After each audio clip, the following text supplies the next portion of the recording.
start by breaking down Warrior Two pose by spreading out the feet nice and wide.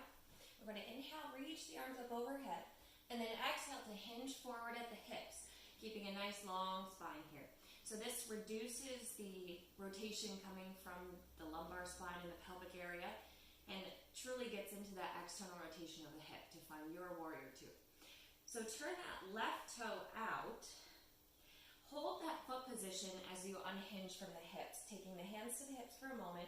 Take a peek and notice that the foot is only turned out slightly and not all the way. That reduces tension and torque on the knee and on the low back. So coming into our Warrior Two, we're going to keep that foot position and bend the knee over the ankle. Reaching the arms out long, soften the shoulders away from the ears, and draw the belly in toward the spine, holding for a few breaths. On your exhale, we're going to hop off of that back foot using the back of the chair. We're going to spring up into our Warrior Three, straightening out that bottom foot. If you need to take a step back or make any adjustments, go right ahead. Keep that right hip square to the ground.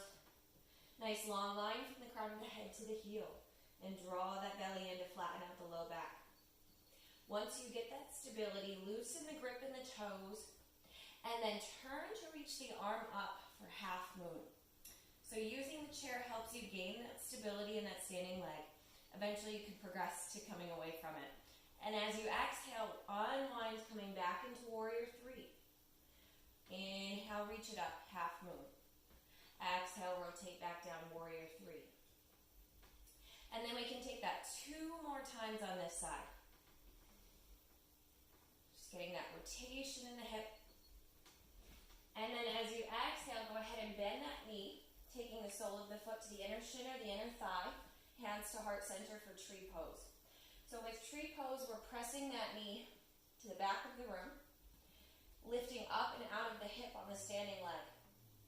Once you get that stability, you can reach the arms up and out, holding for 2 breaths. On your exhale, go ahead and release that right foot behind you. So I'll turn to face you. So we're crisscrossing the foot behind, grasping onto the right wrist as you pull that arm up and over for a side body stretch. So we're getting into the side of the body, the IT band. Taking a couple of breaths here. And then exhale, release. And we'll come back into that wide-legged position. I'll spiral the chair around so I can continue facing you, but you can just take the other side. Inhale, sweep both arms up overhead. Exhale, hinge forward at the hips, feet are parallel. Nice flat back here. This time turning the right foot out to the side. Getting that external rotation in the hip, keep the foot where it is, and unhinge from the hips. Bend that front knee, keeping the foot position where it is. If you find that the knee is going way over the toe, you can walk that back foot back a little more. Reaching the arms out long. Drop the belly. Soften the shoulders.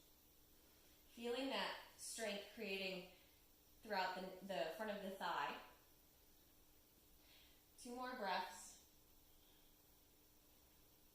And then spring off of that back foot. We're turning to face the back of the chair. You can align the foot so that it's straight underneath you. Turning that left hip down toward the ground now. Lifting that heel up toward the sky and draw the belly in to flatten out the low back.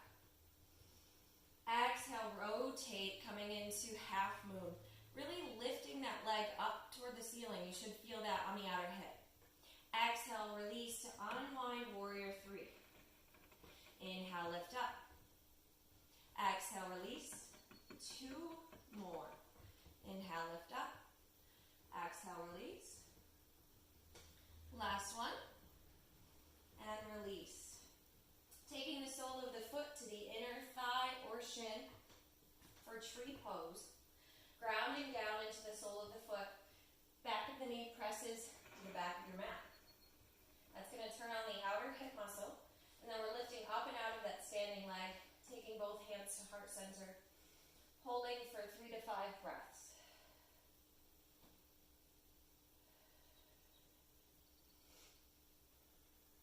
Stepping the left foot back behind you. Okay. twist, we'll reach that arm up and over for a side body stretch. You can kind of play with this, so how far the foot goes out to the side, how far back it goes. What we want to get is a stretch throughout the side of the body and the outer hip. Hold for 2 more breaths. And then release. Let's come up to mountain pose at the top of your mat. Inhale, sweep both arms up overhead. Exhale, hinge forward at the hips. Stepping back, right foot, left foot, high plank. Push that floor away from you. Flatten out that low back. Inhale, exhale, inhale. And on your next exhale, send the hips up and back into your downward facing dog. Inhale, sweep the right leg up, 3-legged dog. Exhale, step that foot to the outside of your mat. So we're coming into lizard pose. So on this right side, you want to keep the knee up for just a moment. We're going to sink the hips straight down. Chest is proud here. We're not rounding the spine. If you want to take it to the next step, you can lower that knee to the ground, untuck the toe, and take the elbows down to either a block or the floor. Holding that pose for as long as feels comfortable. Then we're going to tuck that back toe, hover the knee. Step the foot back in a 3-legged dog. Exhale, release the foot back down to the ground. Other side, left leg lifts, 3-legged dog. Exhale, step it through to the outside of that hand. Sink it down into the hips. Chest is proud. If you are ready to take the elbows down toward the ground or onto a block, you can. Just make sure your hips are properly warmed up if you're taking that variation. Pressing into the hands, step that left foot up into 3-legged dog and release it down to the ground. Take an inhale and an exhale. On your next exhale, reaching that right foot up once again, 3-legged dog. Exhale to step it through into pigeon pose. So with pigeon pose, we want to keep that back leg in midline so that the hip, the knee, and the foot are in a long line. Keep the chest lifted first. So if you're experiencing low back pain or discomfort, we can create that little arch in the spine, keeping the chest lifted. If you wish to come down into the more restorative position, you can come down onto the elbows or stack the forearms on top of each other, bringing the forehead to the back of the hands. The key here is that we don't want to let the spine round. So if it's rounding too much, use a block to bring the floor up to you. After you've held for a time that feels good for you, come on up onto the hands, tuck that back toe, lift the knee, and step the right foot up, 3-legged dog. Exhale, bring it back down to the ground. Other side, left leg lifts. Exhale, step it through into pigeon pose. Again, getting that back leg in line, hip, knee, foot. Chest lifted. If you wish to come down, we just want to keep that spine nice and long, maintaining that arch. And after you've held that for as long as feels good, you can come on up onto the hands, tuck that back toe, hover the knee and step it back into your high plank downward facing dog.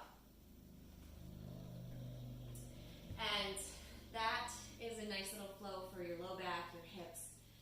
You can end that in Shavasana or continue with any other variation of other flows that you would like. And let me know if you have any questions. Thank you.